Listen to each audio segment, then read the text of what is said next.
cuma pengen ngucapin terima kasih banyak sama kamu, Kak. Hari ini aku udah bisa ngelupain semua kejadian buruk yang udah nimpa aku. Dan semua itu karena kamu. Aku sama sekali gak pernah mimpi, Kak, kalau kamu mau terima aku. Aku ngerasa kalau aku tuh gak pantas buat kamu. Tapi ternyata dengan kebesaran hati kamu mau terima aku. Walaupun aku kotor, Kak. Shh. Hey, Din, kamu gak boleh ngomong kayak gitu. Kamu jangan pernah menghakimi diri kamu sendiri. Apalagi menyebut diri kamu itu kotor. Enggak, Din. Buat aku kamu itu sama. Sama seperti Andini yang dulu. Din. Makasih banyak ya. Kamu udah ngebuat aku semangat lagi ngejalanin hidup ini. Makasih, Kak. Din, ayo berdiri, Din. Jangan kayak gitu dong. Aku mohon sama kamu, jangan merasa seperti itu sama aku. Kamu gak berutang apa-apa kok. Kita di sini sama seperti manusia. Dan sesama manusia harus saling tolong menolong, ya kan? Aku menikahi kamu bukan karena aku kasihan atau apa, tapi karena memang aku ingin kamu jadi istriku, supaya aku bisa menjaga kamu. Makasih, Kak.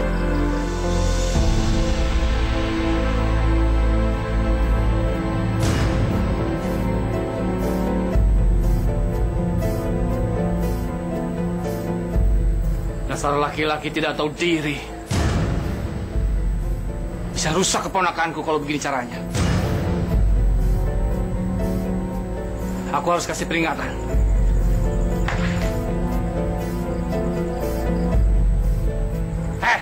Apa-apaan ini? Laki-laki perempuan bukan muhrim berpegang-pegangan tangan berbesar-besaran. Apa-apa nih? Hah? Kak, aku masuk dulu ya. Sampai ketemu besok. Din, Andini.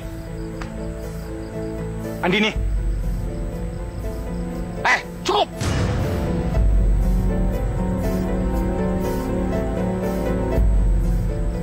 Saya tidak suka ya kamu pegangan-pegangan tangan keponakan saya.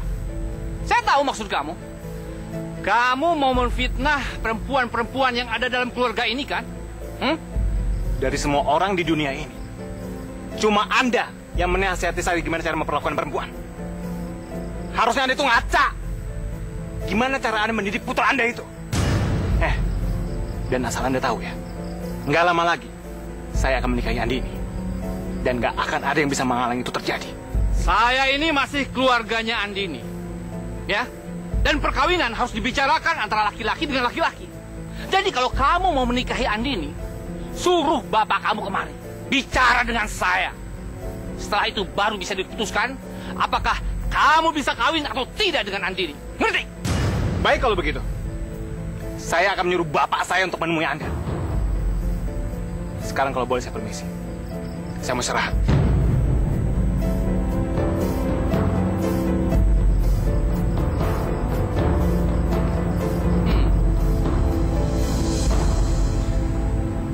Setelah apa yang sudah kamu lakukan terhadap Teguh, saya akan menghancurkan kamu. Dan menghancurkan orang-orang yang sudah membantu kamu.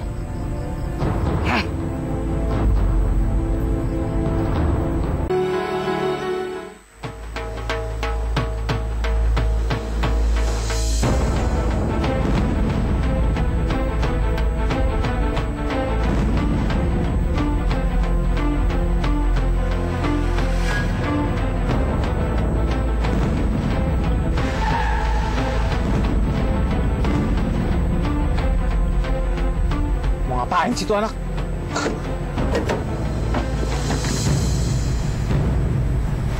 Hei! Udah gila kali lo ya? Kalau mau bunuh diri, jangan nyusahin gua dong. Ke jurang aja sana terjun. Dava, gua mau numpang sama mobil lo. Gua mau bilang sama orang tua lo kalau itu udah ngambil cewek gue. Bilang aja semua sama orang tua gue nggak takut sama lu, sama ancaman lu. Awas, minggir lu.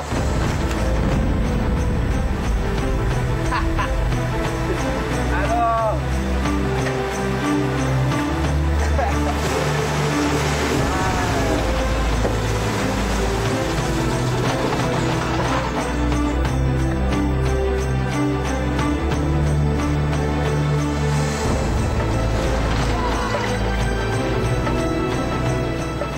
Kenapa lagi sih ini?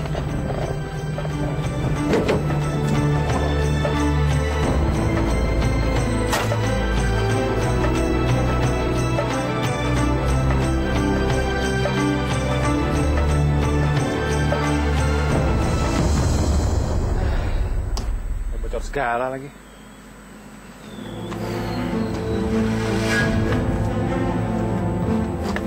Syukurin lo. Emang enak buat mobil lo pecah, hah? Tapi semua ini belum seberapa daripada penderitaan yang gue alamin gara-gara perbuatan lo. Maksud lo apa?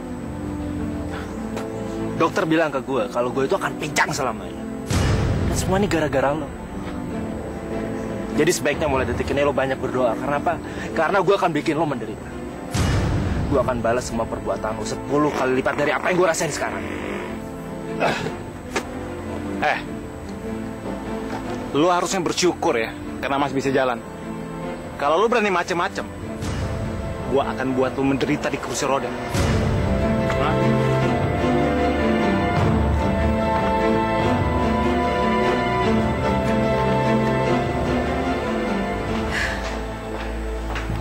Kok kayaknya seneng banget. Mama, Bibi, Andini. Ceritain dong, Laila kan juga pengen seneng, Mah. Iya, barusan ini Dava telepon. Dava mengatakan dia sudah memberitahu papanya tentang rencana pernikahannya. Terus Dava bilang papanya akan segera datang untuk membicarakan masalah ini. Makanya sekarang Nak Laila sama Mira belanja sana untuk adikmu yang berbahagia ini. Andini, selamat ya sayang. Iya Kak, makasih ya Kak.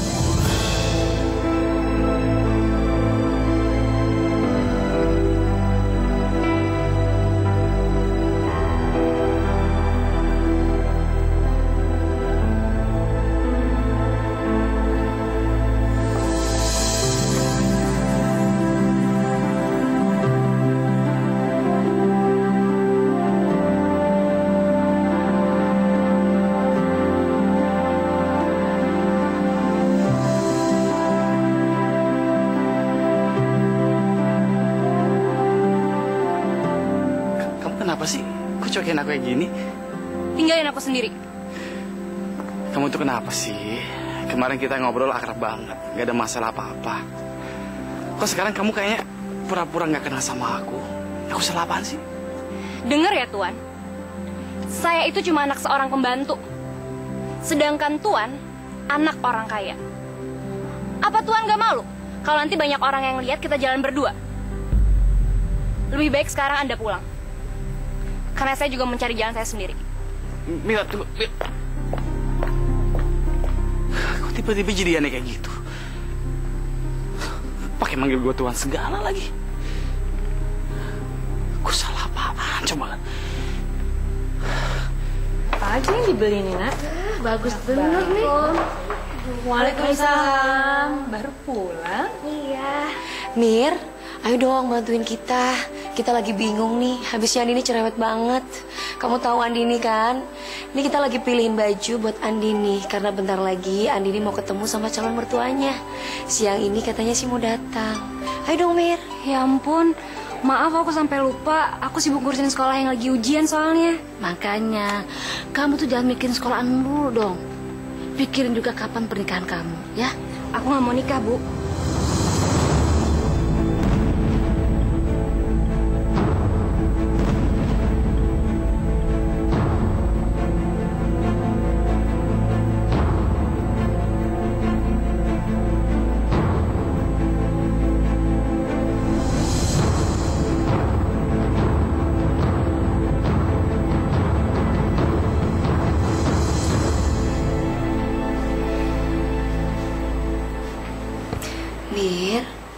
Kamu kenapa, Mir? Aku nggak apa-apa, Laila. Pasti kamu lagi ada masalah sama Gading, iya kan? Laila, udah deh. Nggak usah sebut nama itu lagi, aku lagi males. Emang kenapa? Ya, itu sih kalau kamu mau cerita sama aku. Kemarin aku ketemu mamanya Gading. Aku dihina, Laila. Aku dibilang matre. Aku dibilang cuma mau harta mereka doang. Kamu sabar ya. Tapi kenapa Mama Gading bisa seperti itu? Nak Laila, Mira, cepet kesini. Keluarga Dava udah datang tuh. Kamu sabar ya. Ini cobaan. Yuk. Saya sudah menemukan hari yang cocok. Alhamdulillah. Saya sih pada prinsipnya terserah Pak Salman saja. Oh. Tunggu dulu.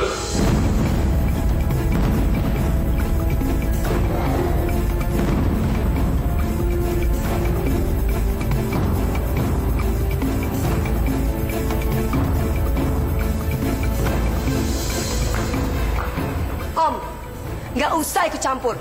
Ini urusan keluarga kami. Lagian ini pertemuan antar dua keluarga. Om kan nggak diundang.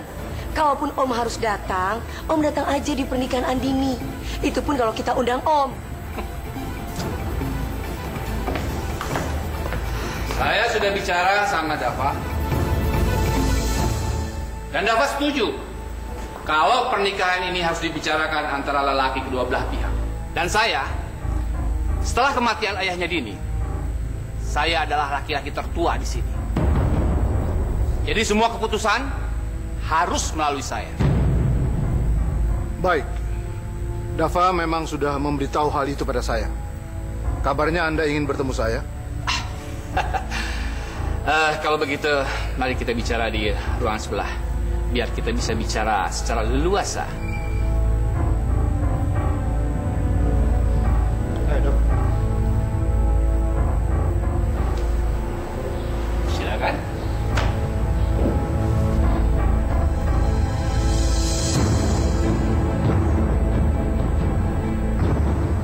Ya Allah, apalagi ini yang direncanakan sama Om Akbar. Semoga dia nggak cerita tentang kejadian yang menimpa Andini.